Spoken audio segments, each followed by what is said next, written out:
Vampires, zombies, homicidal maniacs, crazy clowns, and torture porn all in one movie? I'm in.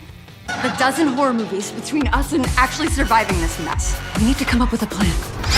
Jesus, as a virgin, I'd probably have a fighting chance. You're not a virgin. Lindsay here, and this is my review for Bloodfest.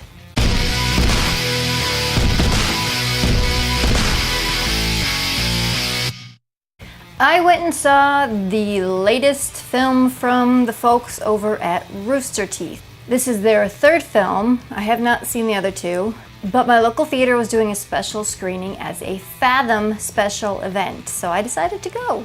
Bloodfest is the greatest horror event of all time. It's nice not to let go of the reins, get a little crazy. She's the one I will lay with tonight. This is a low-budget B-horror movie, and that's pretty much what you get. There are several things that I really liked about it, and there are several things that I really didn't care for. First of all, I really liked the idea of the story.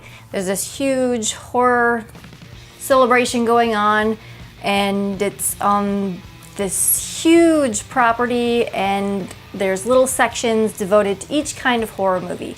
Vampires, zombies, Tortureville, Clown Town, and our protagonists have to make their way through just about each and every one to escape.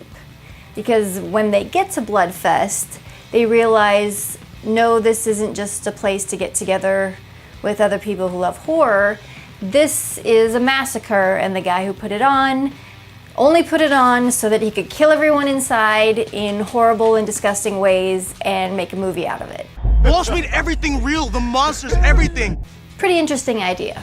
I thought the acting for this kind of movie was pretty well done. There wasn't anyone that stuck out as being bad or out of place. One of the characters that I liked the most was the aging horror icon. He had played this Jason or Freddy type figure called the Arborist through several different films, and he would go to horror conventions and fan meetups, but he was just really sick of being associated with that character. He was a real actor and wanted to do a real role, but no, he did these films, so he was forever associated with that character, and that's what his career became, was just that one horror character. And I thought his performance was pretty funny and well done. There's no way in. Excuse me? Another thing I really liked was the soundtrack. It had a lot of good rock music and synth, that real dark synth sound. At the beginning, there's this stage show where the guy who put this whole thing on, who is a horror movie director, comes out and talks about why he's actually doing this before he starts having people get cut up with chainsaws. And he goes on this spiel about how horror is dead, that it used to be this more underground niche kind of thing that only certain groups of people flocked to, but now it's become too mainstream and not scary anymore.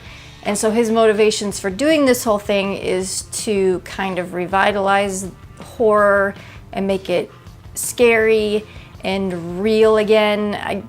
That's another part that I really kind of liked, was that whole motivation behind that character. Now let's get to the stuff that I didn't really care for.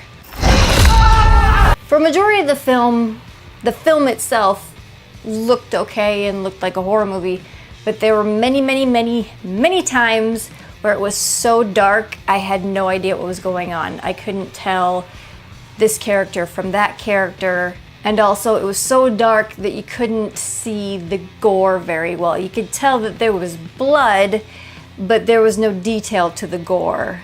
And that leads into my next thing that I didn't like, was you go into these movies, you don't take them very seriously. They're funny in parts, and the gore effects. That's one of the big reasons that you go see a movie like this. I mean, it's called Bloodfest. So you're anticipating some really gore, heavy gore, nasty gore type of stuff. And some of the more hardcore gore either happened off camera and they just talked about what was happening, or something in the frame blocks the view of the audience so you can't see it. That was probably my biggest complaint about the film, is not really the lack of gore, but the lack of clear gore, that you could see what was going on and see what is actually happening on screen. And lastly, on the list of things that I didn't like was there was a lot of stuff that didn't make sense. A lot of the motivations weren't very clear, especially when it came to the father character. And as far as the mechanisms used to create all these horror movie characters that go nuts in this place, it's a little muddled and a little muddy. I mean, it doesn't have to make perfect sense for you to enjoy the film, but I had a lot of questions and just a lot of stuff just didn't make sense. This movie comes out in select theaters and also video on demand August 31st. So if you like this type of movie, the little tongue-in-cheek, over-the-top, campy, comedy-style horror, I mean, check it out. It's got some interesting ideas going on. If you're looking for real hardcore gore, I think you'll be slightly disappointed. But I mean, overall, it's a pretty inoffensive movie. It wasn't overly reliant on jump scares. There's a lot of horror movie tropes, but that fits into the storyline, so they don't come off as cliche or tired.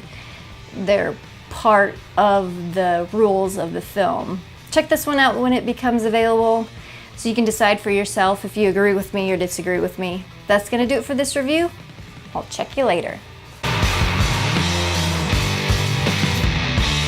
Vampires, zombies, slashers. The clowns I found on Craigslist.